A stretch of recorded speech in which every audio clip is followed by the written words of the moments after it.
Hello दोस्तों, मैं विजय स्वागत करता हूं आप सभी का आपके अपने YouTube चैनल एस2ई इन्फो पर। मैंने इस चैनल पर जो है ईएसआईसी से रिलेटेड कई वीडियो बनाई, जैसे कि ईएसआईसी स्कीम के क्या बेनिफिट होते हैं, ईएसआईसी के अंदर आप ऑफलाइन क्लेम किस तरह से कर सकते हैं, मैटरनिटी क्लेम कैसे करना है ऑनलाइन या ऑफलाइन, ये सारी चीजें जो है मैंने अपने चैनल पर बताई हैं। आप मेरे चैनल पर विजिट करेंगे तो वहां पर आपको एक प्लेलिस्ट मिलेगी ईएसआईसी कंटेंट के नाम से। उस प्लेलिस्ट के अंदर सारी वीडियो है, वहां पर जाकर के आप देख सकते हो उन सभी वीडियोस को।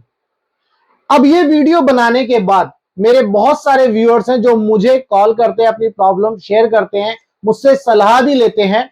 तो उनकी जो एक कॉमन प्रॉब्लम है, वो कॉमन प्रॉब्लम क्या है? उनका डेटा अपडेट नहीं होता, किसी का मोबाइल नंबर अपडेट नहीं होता, किसी के फैमिली डिटेल अपडेट नहीं होती, नॉमिनी की डिटेल अपडेट नहीं होती। ऐसी बहुत सारी क्वेरीज होती हैं, तो वो आती है तो उनको पता नहीं होता कि कौन करेगा। तो आज की इस वीडियो में मैं आपको यही बताने वाला हूं कि इन सारी इंफॉर्मेशन को, इन सारी डिटेल को कौन अपडेट करेगा। आज हम इसके बारे में जानने की कोशिश करेंगे। बट इससे पहले अगर आप चैनल पर नए हैं तो चैनल को सब्सक्राइब जरूर करिएगा और वीडियो को लाइक एंड शेयर ज्यादा से ज्यादा करिएगा। तो चलिए स्टार्ट करते हैं। सबसे पहले देखिए, 6 दिसंबर 2022 को एक सर्कुलर आया था जिसके अंदर ईएसआईसी ने बोला था कि edit update of insured person particulars through employer portal। that means employer के पोर्टल से ही कोई भी डिटेल अपडेट हो सकती है, किसकी? इंश्योर्ड पर्सन की। ठीक है, अब यहां पर ये सर्कुलर इन्होंने निकाला था। इस सर्कुलर के बाद इन्होंने एक जो है प्रोसेस फ्लो बताया है, वो कैसे होगा वो मैं आपको बताने वाला हूं।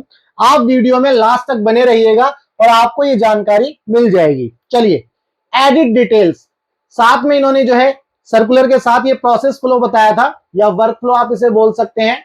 यहां पर देखेंगे कि जो आपका एम्प्लॉयर है वो क्या क्या चीजें चेंज कर सकता है या अपडेट कर सकता है। अगर आप यहां ध्यान से देखेंगे तो वो डिस्पेंसरी की डिटेल अपडेट कर सकता है, personal data, address detail, nominee details, family detail और बैंक डिटेल। ये सभी चीजें कौन अपडेट करेगा? आपका एम्प्लॉयर। जो लोग मुझे कॉल करके पूछते हैं, कृपया वो इस वीडियो को अच्छे से देखें, उनको समझ में आ जाएगा कि ये डिटेल कौन अपडेट करेगा? आपका एम्प्लॉयर। यानी कि आप अपनी कंपनी के एचआर के पास जाना, उनको बताना कि भाई ये डिटेल जो है मिसमैच कर रही है, ये डेटा सही नहीं है, कृपया इनको अपडेट कर दिया जाए। क्योंकि अगर अब डेटा आपका करेक्ट नहीं होगा, डेटा सही अपडेट नहीं होगा, तो आपको क्लेम मिलने में दिक्कत हो सकती है। ठीक है, तो चलिए, अब आपको ये पता चल गया कि एचआर अपडेट करेगा। आगे बढ़ते हैं। इसमें यहां पर ये बोला गया है कि LDC UDC at branch office can also raise a request for change और अपडेशन। यानी कि जो ब्रांच ऑफिस होती है ईएसआईसी की, वहां पर जो एलडीसी और यूडीसी होते हैं वो भी इस रिक्वेस्ट को रेज कर सकते हैं, आपकी जो पर्सनल डिटेल है उनको अपडेट कर सकते हैं। चलिए आगे बढ़ते हैं। अब देखते हैं कि ये अपडेट कैसे होगा। सबसे पहले एम्प्लॉयर लॉगिन। इस एम्प्लॉयर लॉगिन में देखेंगे भाई जो, यानी ये आपको नहीं करना है, ध्यान रखना, जो इंश्योर्ड पर्सन है उसको नहीं करना है। किसको करना है? ये एम्प्लॉयर को, आपके एचआर को। उसको जाकर के बताना है। कैसे करेगा वो? आपका एम्प्लॉयर www.esic.in पर जाएगा, होम पेज पर। यहां पर लेफ्ट में एक देखो एम्प्लॉयर लॉगिन, यहां पर क्लिक करना है। क्लिक करने के बाद ये लॉगिन पेज ओपन होगा। इसके अंदर जो है यूजर नेम जाएगा, उसका एम्प्लॉयर अपना यूजर नेम लिखेगा, देन पासवर्ड, इसके बाद ये कैप्चा, देन लॉगिन करेगा। आपका एम्प्लॉयर जब यहां पर लॉगिन कर लेगा तो एम्प्लॉयर के सामने इस तरह का डैशबोर्ड ओपन होता है। अब इस डैशबोर्ड को अगर आप अच्छे से समझेंगे, यहां पर ध्यान रखिए, देखिए यहां पर बहुत सारी चीजें डिटेल में लिखी हैं। मैं सिर्फ आपको ये बता रहा हूं जो आपके काम की चीजें हैं। जैसे यहां पर देखो, रजिस्टर कौन करता है? एम्प्लॉयर करता है। किसी भी एम्प्लॉय को रजिस्टर कौन करेगा? एम्प्लॉयर करेगा। किसी भी डिटेल को अपडेट करना है इंश्योर्ड पर्सन की, तो वो कौन करेगा? वो भी एम्प्लॉयर करेगा। आपका मोबाइल नंबर अपडेट कौन करेगा? वो भी एम्प्लॉयर करेगा। बहुत सारे लोगों को पता ही नहीं होता कि मोबाइल नंबर अपडेट कैसे होना है। अगर आपका पासवर्ड हो गया तो भी वो एम्प्लॉयर ही करता है। अगर आप फर्स्ट टाइम, आपका जो एम्प्लॉय का जो लॉगिन पेज होता है ना, ये तो एम्प्लॉयर का है, ऐसे ही एम्प्लॉय का लॉगिन पेज होता है। तो जो फर्स्ट टाइम में जो पासवर्ड जनरेट होता है वो कौन करता है? वो आपका एम्प्लॉयर ही करता है। इसके बाद यहां पर जो है बाकी डिटेल तो लिखी है। अब हमारा मेन मकसद ये है कि भाई जो इंश्योर्ड पर्सन है उसकी डिटेल को क्या किया जाए, अपडेट किया जाए। अब डिटेल अपडेट करने के लिए क्या करेगा employer, update particulars of insured person, यहां पर क्लिक करेगा। क्लिक करने के बाद व्यू रजिस्टर्ड एम्प्लॉय डिटेल में आएगा। यहां पर बिल्कुल सारी चीजें ऐसे ही दिखेंगी। यहां पर इंश्योर्ड पर्सन का क्या लिखना है, नंबर लिखना है, ठीक है। फिर यहां पर सर्च करना है, आपका एम्प्लॉयर जो है सर्च करेगा इंश्योर्ड पर्सन को, यानी कि आईपी नंबर डालने के बाद वो सर्च करेगा। सर्च करने पर कुछ इस तरह से डिटेल आएंगी। ये एम्प्लॉय को नहीं करना, एम्प्लॉयर को करना है, बार बार मैं ये बात बोल रहा हूं। फिर यहां पर जो है रेडियो बटन पर क्लिक करना है, और रेडियो बटन पर कौन क्लिक करेगा, एम्प्लॉयर। यहां क्लिक करने के बाद एडिट के ऑप्शन पर जाएगा। जैसे ही वो एडिट के ऑप्शन पर जाता है, क्योंकि यहां पर वेरीफाई कर लेगा, अच्छा ये बंदे का नाम है और ये इसका एम्प्लॉयर कार्ड कोड नंबर है, एम्प्लॉयर नेम क्या है, कंपनी का नाम है। यहां पर जब ये सारी डिटेल वो चेक कर लेगा, उसके बाद वो एडिट पर जाएगा। जब एडिट पर जाएगा, एडिट पर जाने के बाद कुछ इस तरह का पेज ओपन होता है, ये डैशबोर्ड ओपन होता है। मैं यहां पर आपको एक चीज डिटेल में बताऊंगा, बाकी सब सेम है। देखो कैसे क्या क्या चीजें चेंज हो सकती है। डिस्पेंसरी डिटेल अपडेट हो सकती है, पर्सनल डिटेल अपडेट हो सकती है, एड्रेस डिटेल अपडेट हो सकती है, नॉमिनी डिटेल अपडेट हो सकती है, फैमिली डिटेल भी अपडेट हो सकती है, और बैंक डिटेल भी अपडेट हो सकती है। तो मैं आपको बैंक डिटेल और आपका डिस्पेंसरी डिटेल अपडेट करने का प्रोसेस बताता हूं, क्योंकि बाकी सब सेम ही है, उसमें कोई दिक्कत नहीं है। नॉमिनी की डिटेल भी आप डाल सकते हो, क्या क्या डॉक्यूमेंट लगते हैं वो सब यहां पर लिखा हुआ है। चलो आगे बढ़ते हैं। सबसे पहले डिस्पेंसरी डिटेल को चेक करते हैं। एम्प्लॉयर जो है, अगर मान लो आपकी डिस्पेंसरी की डिटेल को चेंज करना चाहता है, तो वो यहां क्लिक करेगा। आपकी पर्सनल डिटेल को चेंज करना चाहता है, यानी कि आपका नाम, आपका डेट ऑफ बर्थ में कोई दिक्कत है तो यहां पर वो डिटेल चेंज होंगी। एड्रेस डिटेल, आपके घर का एड्रेस चेंज हो रहा है तो एड्रेस डिटेल चेंज होंगी यहां पर। इस पर क्लिक करना है। आप किसे नॉमिनी बनाना चाहते हो, चेंज करना चाहते हो, तो नॉमिनी डिटेल्स में जाकर के ये चीजें चेंज होंगी। फैमिली डिटेल, यानी कि आपके फादर है, मदर है, उनको ऐड कराना है, किसी का नाम अपडेट करना है, तो वो कहां पर होगा, फैमिली डिटेल में। इसके बाद बैंक डिटेल, बैंक डिटेल में भी आपका अकाउंट नंबर अपडेट होगा, ये सारी चीजें होती हैं। चलिए डिस्पेंसरी डिटेल पर जैसे क्लिक करेगा आपका एम्प्लॉयर, इसके बाद यहां देखेंगे डिस्पेंसरी और आईएमपी और MEUD फॉर आईपी, यानी कि अगर मान लो इंश्योर्ड पर्सन के लिए आप डिस्पेंसरी चेंज करना चाहते हो, मान लो डिस्पेंसरी पर क्लिक किया और अभी डिस्पेंसरी क्या है, दिल्ली और नरेला है ना, यहाँ पर न्यू दिल्ली, और जो एड्रेस है नरेला की डिस्पेंसरी का वो यहाँ पर लिख देगा। ये कौन लिखेगा, एम्प्लॉयर, ये ध्यान रखना एम्प्लॉयर लिखेगा।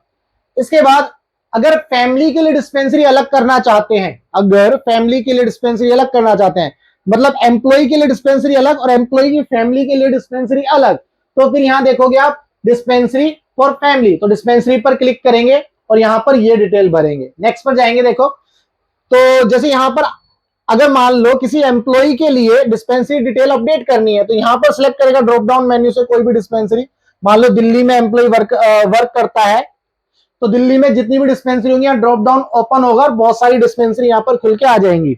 जो भी होगी उसको क्लिक करेगा और यहाँ पर उसका एड्रेस लिखेगा और यहाँ पर जाकर के इसको वेरीफाई करेगा एम्प्लॉयर और इसको अपडेट कर देगा। ठीक है, तो ये इस तरह से होगा। जैसे कि देखो मैंने यहाँ पर बताया एम्प्लॉय की डिटेल आ गई, सॉरी हाँ एम्प्लॉय की आ गई, इसके बाद उसकी फैमिली की डिटेल आ गई। ये दोनों डिटेल आने के बाद यहाँ पर चेक बॉक्स पे क्लिक करेगा, देन इसको अपडेट करेंगे। अपडेट करने के बाद एक रेफरेंस नंबर जनरेट होगा। The reference number this has been generated and pending for approval. अब ये अप्रूवल के लिए कहां जाएगा, ESIC की ब्रांच ऑफिस में, ये वहां पर जाएगा और वहां से ये अप्रूव होगा। ठीक है, यहां पर एम्प्लॉयर का काम खत्म, उसने जो है अपनी आपकी डिस्पेंसरी की डिटेल अपडेट कर दी है। बिल्कुल इसी प्रोसेस में, बिल्कुल इसी प्रोसेस में पर्सनल डिटेल भी आपकी चेंज होंगी।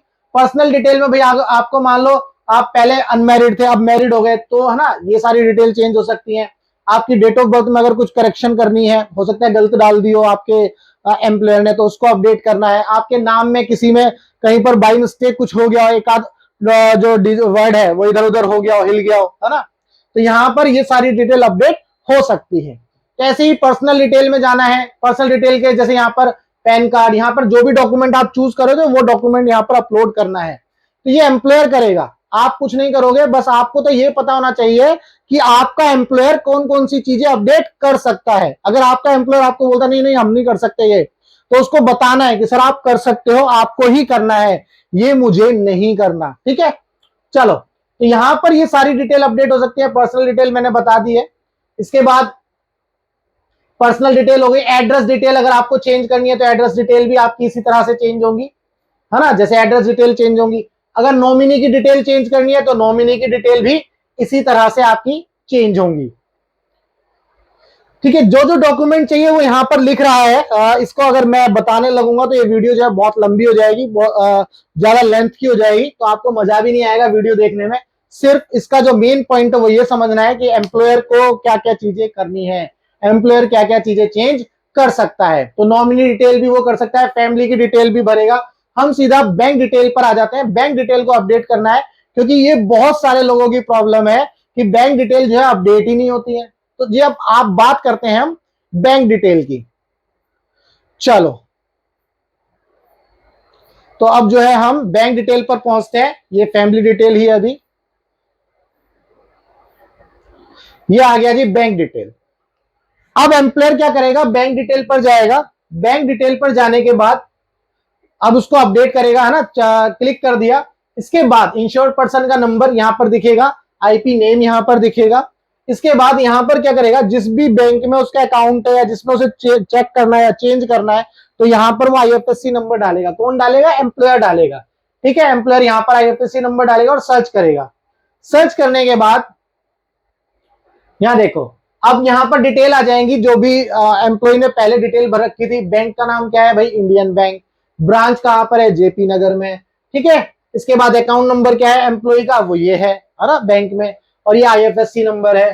ठीक, एमआईसीआर कोड क्या है, यहां पर डिटेल आ जाएगी। अकाउंट टाइप क्या है, सेविंग, यहां पर आ जाएगा। तो यहां पर जब ये सारी डिटेल दोबारा से अगर मान लो अपडेट करना है तो ये सारी चीजें भरी जाएंगी। और यहां पर जो है डॉक्यूमेंट लगेगा।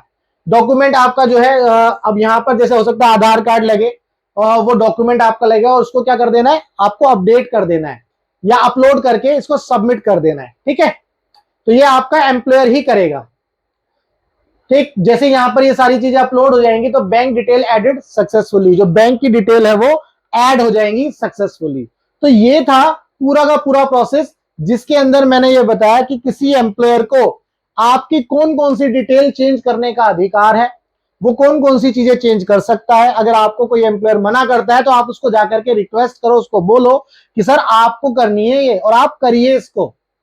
ठीक है, अब जब ये सारी चीजें जो ये रिक्वेस्ट आई है, मैंने बताया ना एक रेफरेंस नंबर जनरेट हुआ और ये पेंडिंग फॉर अप्रूवल है, तो ये कहां पहुंच जाएगा, यूडीसी एलडीसी लॉगिन पर। दैट मींस ये ब्रांच ऑफिस में पहुंच जाएगा, किसके, ईएसआईसी के ब्रांच ऑफिस में। वहां जाकर के ये जो है आपके डॉक्यूमेंट को वेरीफाई करेंगे। वेरीफाई करने के बाद जो है इसको अप्रूव करेंगे या फिर रिजेक्ट करेंगे, जो भी सिचुएशन होगी वो वहां से पता चलेगी।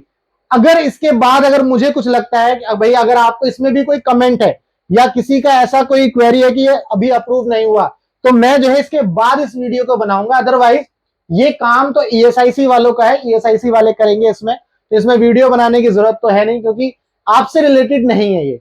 हाँ, अगर किसी का अप्रूव नहीं हुआ, किसी का पेंडिंग है बहुत टाइम से, तो तब आप कमेंट करिएगा इसी वीडियो में, फिर मैं देखता हूं इसके अंदर क्या क्या चीजें हो सकती हैं।